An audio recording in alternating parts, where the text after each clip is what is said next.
Hello, welcome back to my show, Pakathon Season. I'm your host, King Pakathon, and today I got a pretty good show for you.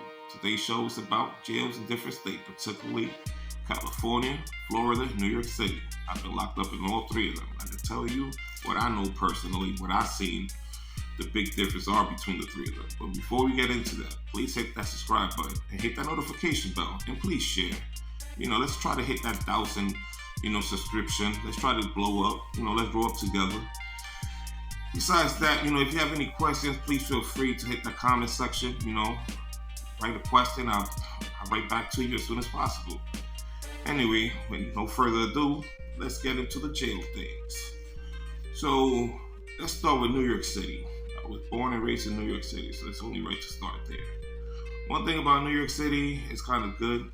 The simple fact that they got 5 levels of misdemeanors, they got 5 different levels of felonies.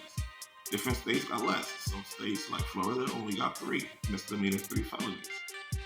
Another good thing about New York City that you probably will enjoy is that you barely need to bond out. I never have found myself having to bond out, and I got myself in some pretty good trouble, but never had to bond out. Usually when you over here, you get arrested. They'll fingerprint you in the precinct, they'll mugshot you in the precinct, then they'll take you to the central bookings. Then in the central bookings, you'll be in a big cell, I would say, with like at least 100 people, when it's really meant for like 10. You'll see a lot of people sleeping on the ground. You'll see homeless people everywhere. The smell of it is horrible. Never no toilet paper. There's only one toilet there, and that toilet is horrible. You don't want to use it. It got no door. Anybody who uses that toilet, it's a mark after that. I promise you, everybody's going to look at you different. I've seen people get beat up behind that, using the bathroom. And then the food they give you there is no better. They give you that horrible jail food. Anybody who's been to jail know what I'm talking about. So that doesn't help. And then also, they give you milk. That's definitely going to make you use the bathroom. So it's pretty bad in that sense. But the good thing is that you more than likely you don't got to bond out. But if you do got to bond out, and if you don't got the money to bond out, you're really in big trouble. Because New York City is home of Rikers Island. You all know what Rikers Island is known for. It's known as the most dangerous jail in New York City. You don't want to go there. People are known to get killed in there, get molested. Police are afraid to go to work. A lot of them call out sick. Don't even go. They're understaffed. There's a lot of danger in there. You don't want to go over there. Another difference in New York, besides jails, I'm talking about also police, which to me got to do with jails too, is that in New York City, every police car got 2 police officers.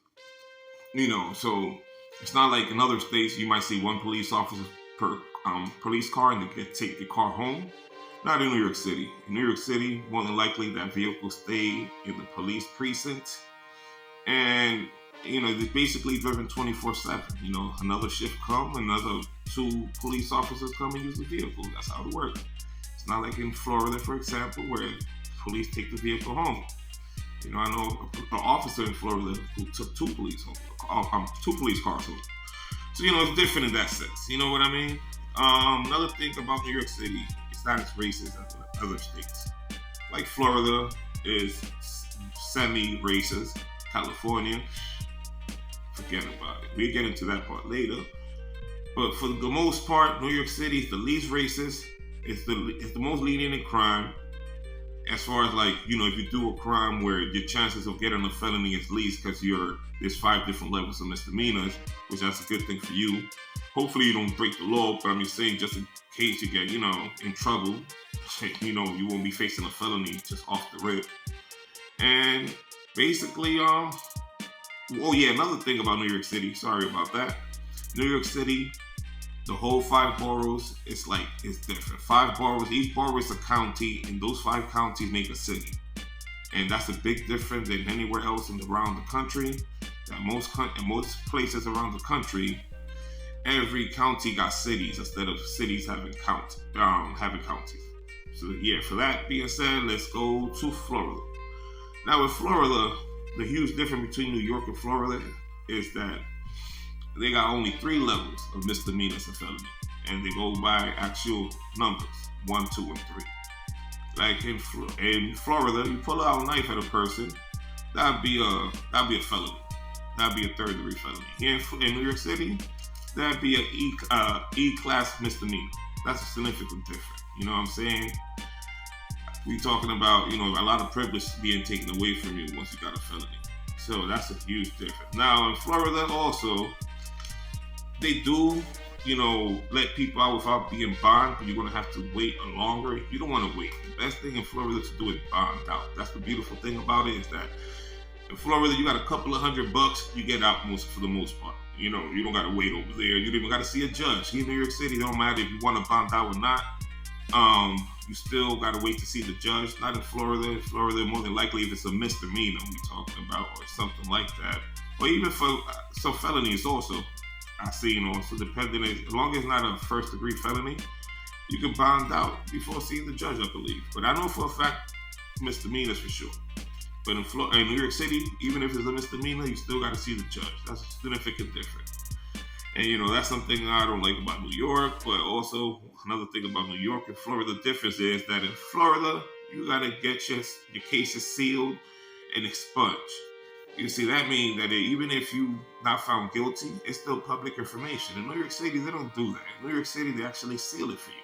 You don't got to go through that stress. You don't got to worry about future employers asking you about why you got arrested for this or why you got arrested for that. That's the difference between New York City and Florida, which I find New York City to be better on that, for the simple fact they expunge it for you or they seal it for you. Once you're not found guilty, of course. But Florida, even if you're not found guilty, it's left open there for public information, and it definitely can mess you up with a potential good job. Now, when it comes to Florida, Florida is semi-racist. It's a lot of Cubans, a lot of Hispanics, but for the most part, mostly Cubans.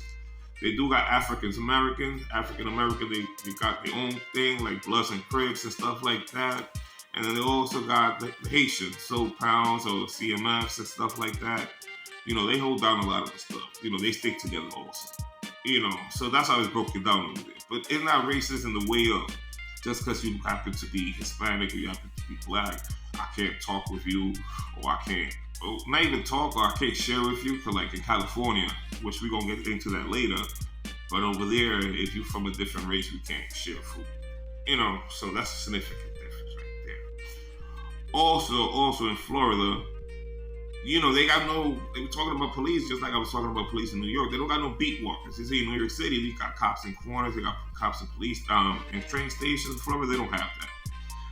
Usually, if you see some type of protection in a train station, that's a security officer. You don't see police walking around in Florida. They usually have one vehicle, and they take that vehicle home, and they basically ride up and down with that vehicle. They don't leave that vehicle behind. The vehicle is basically like their shoes.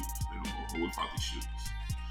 And also, another thing about Florida is that cops usually, back in the day, there was more lenient. Now they happen to be more,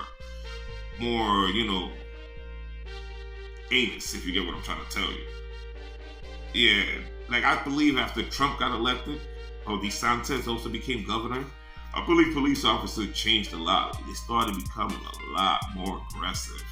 I see that for myself, and I was in Florida for approximately 10 years. So I believe I know what I'm talking about. That's a significant difference. Just like in New York City, police officers actually was way more tough back in the days. Now they're a lot more lenient. So it's crazy how things turned around there. That's fun. Let's go now to California. Now in California, I don't know much about it, because when I went to California, I went there for a job. I went there to actually protect a marijuana plantation, which I thought was legal. And something crazy happened, but that's another story right there. But I got caught with 5,069 pounds of marijuana. And they try to make me look like a boss. But from California, I actually had to bond out. They was trying to hit me with some crazy numbers. I believe first my bond was about $500,000 or some crazy. I think it was 500,000 or maybe some crazy number like that. Some ridiculous number that I'm not going to be able to come up with, because 10% of $500,000 is $50,000. I ain't have that type of money. There's no way on earth. Another thing I realized about California, I only been arrested in California only one time. So my time there was limited as far as like how many places I visited. But the place I was locked up at was in Trinity County. And Trinity County is real close to Humboldt County. You know, that's the place, that's the woods. That's like the middle of nowhere. That's where you see hillbillies and grizzly bears and mountain lions and all kind of stuff. Like, that's the real woods right there. And Trinity County is not far away from Humboldt County. Another thing is that police officers over there are more racist. You gotta remember, this is the woods, and I'm used to seeing Hispanic, black, or anything in between. Anything that's not white, they just say that. They're not used to seeing that. If you're not Caucasian, even if you're Caucasian and you're not from around that location, you know, you can be European Caucasian, you know, they gonna pick up on that. They know you're different. But for the most part, they are racist. They never heard of anything else besides Mexicans, in my opinion. They've never heard of Caribbean people, as far as like, you know, the other Hispanic, Latin American countries. They just really heard of Mexico and those type of places. They never heard of Puerto Rico, Dominican Republic. They never heard of Cuba. They never heard of those type of places. Like, it's really rare. So also on top of that, they are racist as far as you can't share no food with these guys. These guys, the only way you can barter with these people is if it's already closed, like meaning like a soup, like a chicken noodle soup. You know, you could trade that, and they still skeptical. They still don't want to do that a lot of the time. You know, there was the time because, you know, I was like borderline since I'm light skinned. You know, and another thing about California is that Mexicans and Caucasian, the white people in jail, they got a bond. They got the allies. They stick together. Those are the only two nationalities that can eat together. Like me not being Mexican, I am Hispanic, but I'm not Mexican. They can't eat with me. They can't share food. At first, they was willing to do it. But one of the guys who I was locked up with happened to be Haitian. Another guy happened to be like a dark-skinned Puerto Rican. And, you know, I decided to share with them before sharing with these Caucasian people. Of course, I didn't know. I got arrested with these other people who was from my hometown also, or at least who I knew better. And they didn't like the fact that I was sharing with, you know, with a Haitian and a dark-skinned Puerto Rican. And I really didn't care about these racist people to begin with, because I'm not racist. I don't give a damn if they're racist. I love everybody. Let's just say that. But one thing about Florida is racism is big. The only time you can trade with people, a lot of time, it gotta be closed. Like, you know, it gotta be wrapped up, like a potato chip, something like that. But you can't really trade like food, or you can't like meal up. You can't take food and say, hey, you know, here's the chicken noodle soup. I'm gonna take a Slim Jim. I'm gonna take a potato chip. We all gonna put it together, make a goulash. It's not gonna go down like that with there.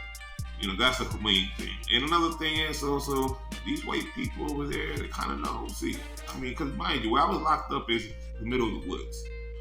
So it was like only them.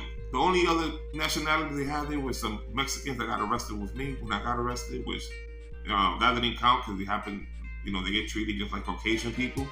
And then a group of black guys who got arrested from out of town. I didn't know who the hell they were. I was not going to team up with they crazy ass. I was just trying to get out of the tell you the truth. But for the most part, from what I knowledge, yeah. And another thing about the jails in California, is that it's really small.